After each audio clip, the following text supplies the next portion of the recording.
এখন রূপকথার গল্প মনে হলেও দখল দূষণে মৃতপ্রায় এই খালেই একসময় চলাচল করত মালবাহী বাণিজ্যিক নৌকা। শহরতলির দাউদপুর এলাকায় ভিড়ত ছোট বড় নৌযান। সব মিলিয়ে জেলায় নৌবাণিজ্যের অন্যতম রুট ছিল এই খাল। সাম্পান ছিল, আরো অন্যান্য নৌকা, বড় বড় নৌকা ছিল। 35-40 বছর ধরে একটু একটু করে খালগুলো দখল হয়েছে। খালের যে স্বাভাবিক পানি প্রবাহ ছিল সেই পানি প্রবাহকে বিনষ্ট করেছেন। ময়লা আবর্জনা এবং এটা দীর্ঘদিনের অবহেলা অযত্ন, আর এখানে কোনো নেই, সুপারভিশন নাই, কেউ দেখভাল করতেছে না। এই জন্য যে যার মতো এগুলো দখল করে নিয়েছে, এখন অনেকটা ড্রেনে পরিণত। দখল দূষণের কবলে জেলার 144টি খাল ও শাখা নদীর অবস্থা এখন বেহাল, যার বিরূপ প্রভাব পড়েছে ভাটির এই জনপদে। চলতি বছরের আগস্টে বিপর্যয়কর বন্যার সাক্ষী এই জনপদ। ঝরেছে প্রাণ, দুর্ভোগে পড়েছে লাখ লাখ মানুষ।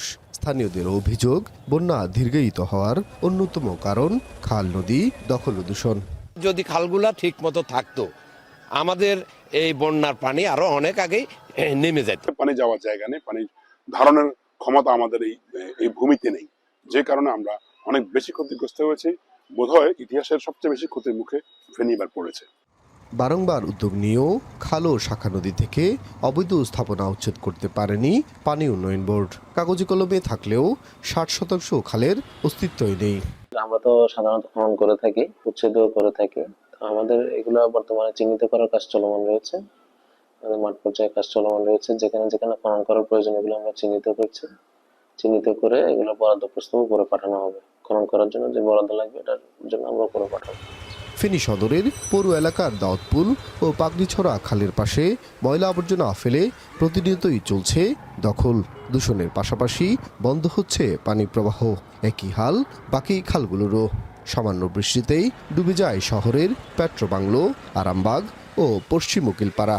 পানি উন্নয়ন বোর্ডের যেহেতু খালের যে পুনঃখনন সংস্কার সেটি, এবং পৌরসভার পক্ষ থেকে আমাদের এর যে ময়লা আবর্জনা পরিষ্কারের বিষয়টি আছে সেটি, আর জেলা প্রশাসনের উদ্যোগে মূলত যে অবৈধ দখলদার মুক্ত করা এই উদ্যোগ, অর্থাৎ একটি সমন্বিত উদ্যোগের মাধ্যমেই কিন্তু এটি করা প্রয়োজন। জলাধার ভরাটের বিষয়ে যদি আমরা কোনো নিউজ পাই বা আমাদের দৃষ্টিতে আসে, সেক্ষেত্রে আমরা বাংলাদেশ পরিবেশ সংরক্ষণ আইন অনুযায়ী ব্যবস্থা নিয়ে থাকি। ফেনীতে আমাদের যে স্পেশাল ম্যাজিস্ট্রেট আদালত স্বপ্রণোদিত হয়ে কয়েকটা অভিযোগ আমাদেরকে পাঠিয়েছিলেন, আমরা সেগুলো তদন্ত করে প্রতিবেদন জমা দিয়েছি।